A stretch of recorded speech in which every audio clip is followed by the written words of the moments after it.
Yep.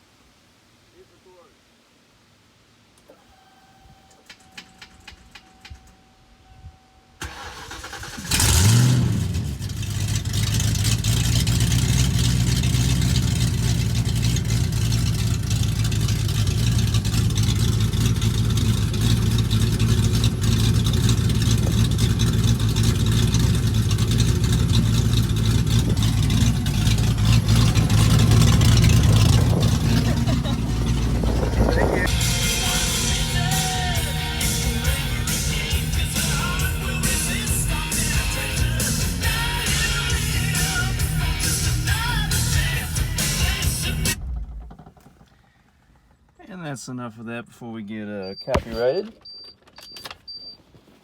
So, I want to tell you guys a little bit about my 1995 Mustang GT. Got it right in the thick of COVID. I guess we got shut down March 2020, and I think it was the following month, April 2020, that I made the deal. Older gentleman owned the car for the first 25 years of its life. He actually bought it at the Ford dealer that I worked at for a year and a half. Let me back up here to give you a better view of the car.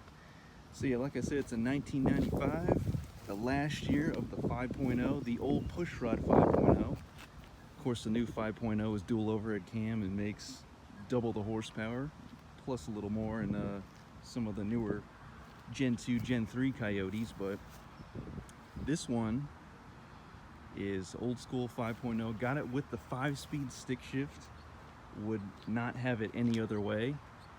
And I got it for $1,500, if you can believe it.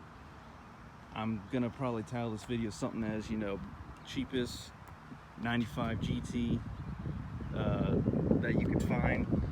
I don't know, in the maybe not in the country, maybe in the country during COVID, because you know everything shut down. Not many car sales were probably going on in April 2020.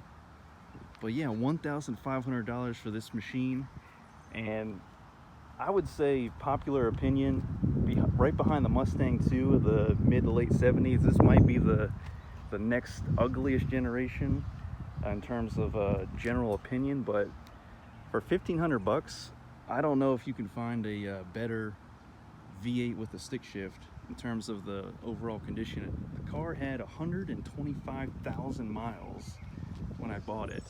Now I got about 126,400 just about. Just drive it on the weekends, you know. If I daily drove it, then of course it would have more miles, but only things I've done so far are new tires, Cooper tires, and at the shop I work at, we have it's not an automotive shop, but we do have a tire machine and wheel balance machine for the company trucks.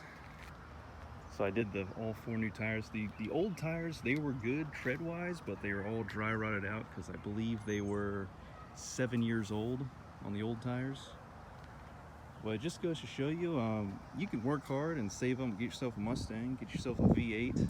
I mean, you can have a V6 or you can get those newer EcoBoost Mustangs, but you know, of course, when I think of Mustang, I think of 8 cylinders, and 8 cylinders roaring at full song when you're deep into the throttle, shifting gears.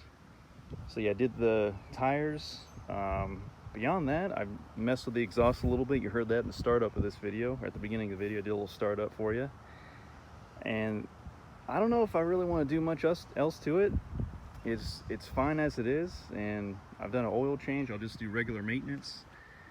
But yeah, now currently used car prices are kind of all over the place, so you may not be able to get a sweet deal like this, but you just never know. You just got to keep looking out for them. Don't buy the very first Mustang you see. Of course, test drive multiple ones. I'm kind of going against my own advice because there's just not that many 94, 95s to test drive at any given period, it seems like. So I really lucked out with this 95.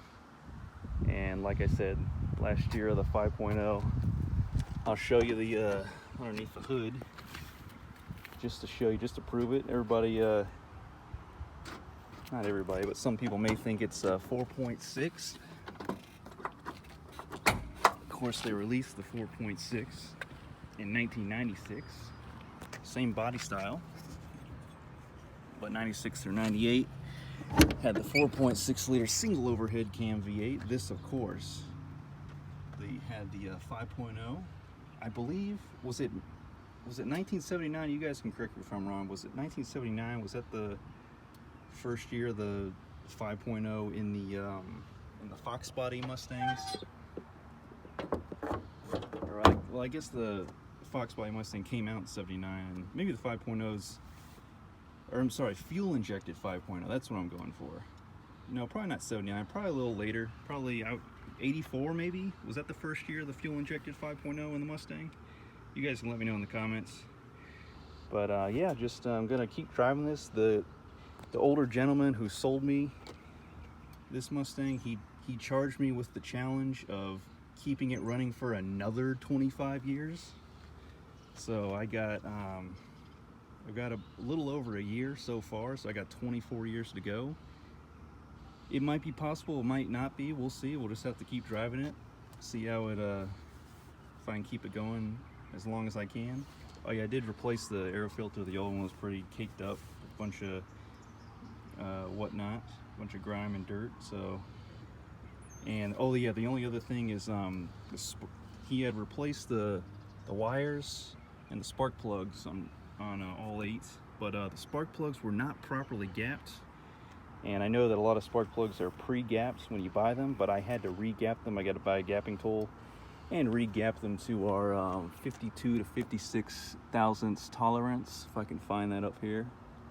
Right around, yep, right there. Gap 52 to 56.